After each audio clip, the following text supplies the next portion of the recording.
Fabulous. Great. Well, ladies, lovely to meet you and lovely to see you. Me too. Congratulations on this film.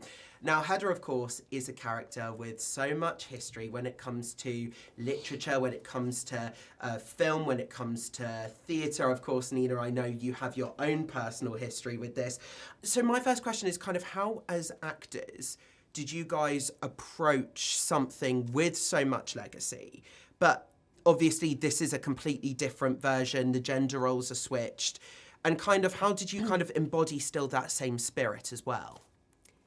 Maybe that was actually the liberating thing, I think, for all of us, because this gender rehearsal with Eileen meant we're doing a new thing. You know, because this dynamic changed, the dynamic with Hedda and Eileen changed, with George Tessman and Eileen changed. So the whole room is a different thing. So we could kind of reinvent this play and rely on the brilliance of the play, you know. So it was, in a way, for me, I thought it's quite freeing, because I was just exploring this material in such a new way.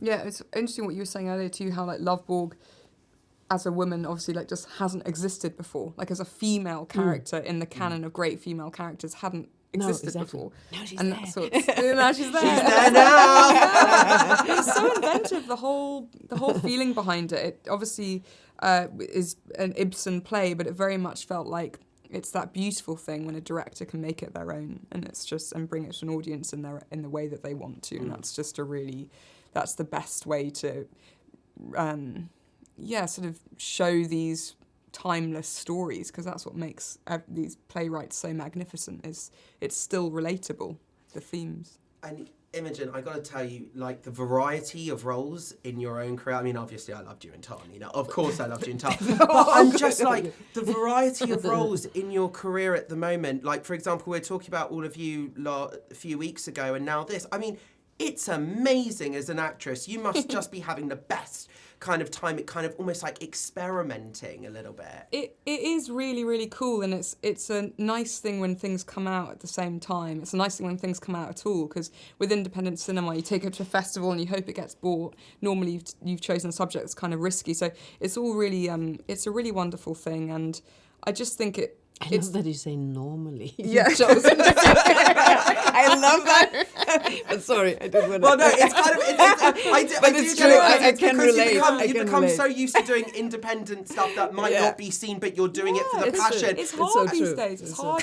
Distributors are nervous about buying certain things, and it makes it a tougher market and all of that. So I'm really, really grateful, and it's so cool because my heroes have just played extraordinary parts throughout their careers, and Nina's someone I've looked up to forever and ever, and then you get the chance to make a film like this and have scenes together, and it's just, that's the best part about this job, is getting to work with, you know, other incredible actors. So cool. And kind of on that note as well, because what I love so much about all the women in this is they're flawed, they're contradictory. Sorry, I can't say that word properly.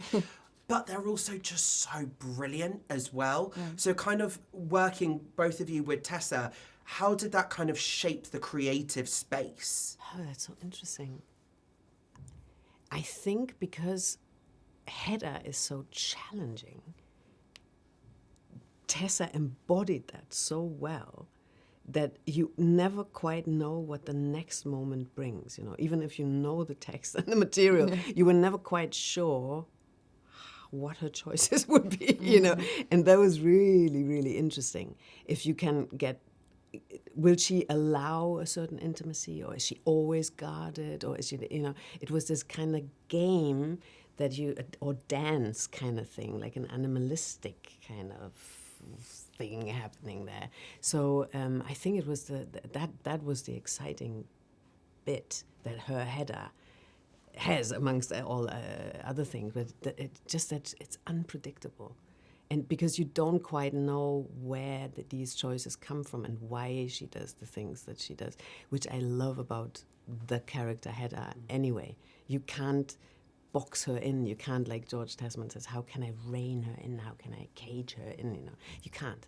And that is the fascinating thing that we all have to deal with, and that we're all fascinated by and inspired by, if we want it or not. Yeah. Yeah. And finally, you know, what I love also about these characters as well is they're kind of, you know, they're negotiating visibility. They're kind of wondering how much they can show to the world before it kind of becomes dangerous.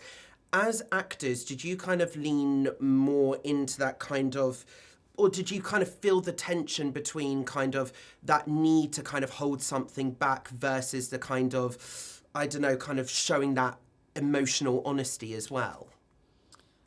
I felt with Thea, I mean, she's so taut at the beginning of, you know, her entrance into the story. There is actually, I think there's just a release that starts to happen, and there's something, and I always love the idea of like a punk person not even necessarily appearing to look like punk as we imagine it, but to act on your impulses in that way. And to sort of be fearless, especially when you didn't expect it from a certain type of character.